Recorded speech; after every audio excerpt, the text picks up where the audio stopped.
Voilà ce qui me gêne de donner suite. Je ne suis pas radine, au contraire, je suis une personne très généreuse, mais sur ce que je peux donner, sur ce qui n'a pas de valeur monétaire. Sur ce qui n'existe quasi plus de nos jours, la générosité du cœur, mais ça ne fait pas tout, je le conçois. Ah, ça c'est intéressant parce que vous pensez que la générosité ne passe pas par l'argent, ou du moins est complètement déconnectée de l'argent. Eh bien, je vais vous dire, je l'ai cru pendant très longtemps aussi, mais c'est une immense erreur, terrible d'ailleurs. Vous savez, si un jour vous devez faire un orphelinat, après quoi vous courrez, c'est pas les bonnes âmes, c'est pas les gens gentils et généreux. Vous courrez après l'argent pour bâtir cet orphelinat et pour nourrir les enfants. Parce qu'on se bat toujours pour ce qu'on n'a pas. Et c'est ce que disait déjà un grand général, un grand amiral face à Nelson. Nelson lui disait, vous les Français, vous vous battez pour l'argent, nous on se bat pour l'honneur. Et le Français lui a répondu, c'est tout à fait normal, amiral. Car on ne se bat toujours que pour ce dont on manque. Eh oui. Eh oui. Donc vous allez voir que l'argent peut faire beaucoup de bien s'il est bien utilisé. C'est pas l'argent le problème, c'est la manière dont on s'en sert. Le bien peut faire du bien. Et il faut faire du bien avec. L'argent n'est pas fait pour être enfoui sous un matelas. Il faut s'en servir pour faire du bien. L'argent n'est pas un problème. Je vous le répète, l'argent n'est pas un problème. C'est la manière dont on s'en sert qui est un problème. Et ne pas utiliser l'argent, c'est un crime pour moi. C'est une faute grave. C'est pas un crime de sang, c'est un crime contre la morale et un crime contre la justice qu'on se doit de rendre à l'humanité. Il faut se servir des moyens dont on dispose pour aider les autres. Mon père disait souvent, je vous fais une confidence, il me disait souvent, il était politique et il me disait, c'est le manque d'argent qui toute ma vie m'a empêché de faire plus de bien que j'aurais voulu.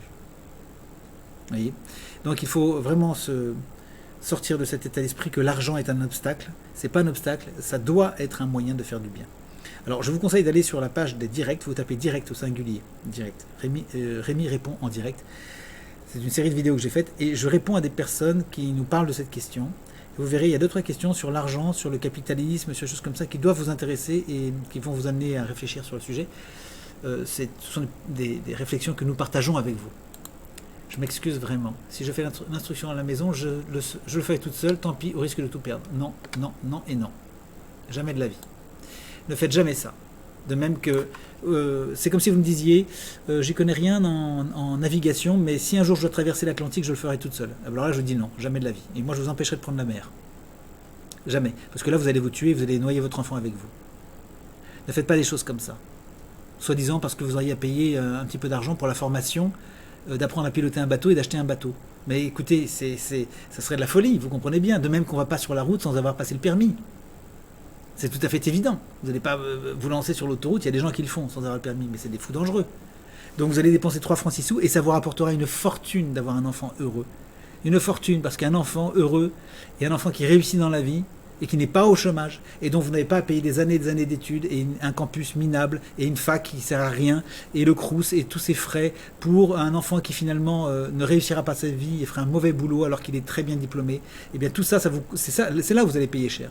À force d'ailleurs d'être dans le gratuit, dans le soi-disant la générosité publique, eh bien on est en réalité dans l'assistanat public et tout le monde y va. Et donc il y a un encombrement, il y a un embouteillage d'enfants sur des filières hyper saturées et donc les enfants se retrouvent au chômage. Alors qu'aujourd'hui, avec un tout petit peu d'investissement, vous pouvez parfaitement emmener votre enfant vers des métiers extraordinaires, intéressants. Ils peuvent voyager, ils peuvent très, très bien gagner leur vie avec des formations qui sont pratiquement données, qui coûtent très cher, mais qui leur sont données parce que ce sont des enfants intéressants et à qui on a mis quelque chose entre les oreilles. Un enfant qui a reçu des choses, il a un avenir sans aucune difficulté. Donc ne prenez pas le risque de tout perdre, surtout pas. C'est une chose qu'il ne faut pas faire. Vous voyez, vous économisez toute votre vie des bouts de chandelle, et là vous dites, je suis prêt à tout perdre. Alors à quoi ça sert d'avoir fait toutes ces économies? Et on fait tout ça. C'est une énorme erreur. Il y a des gens qui font des économies pour 3 francs 6 sous. Toute l'année, ils s'empêchent de vivre normalement, et puis ils vendent leur maison, et là à ce moment-là, ils perdent 50 000, ils ne savent pas négocier, ils perdent 50 000 euros. Mais c'est ridicule, c'est un contresens.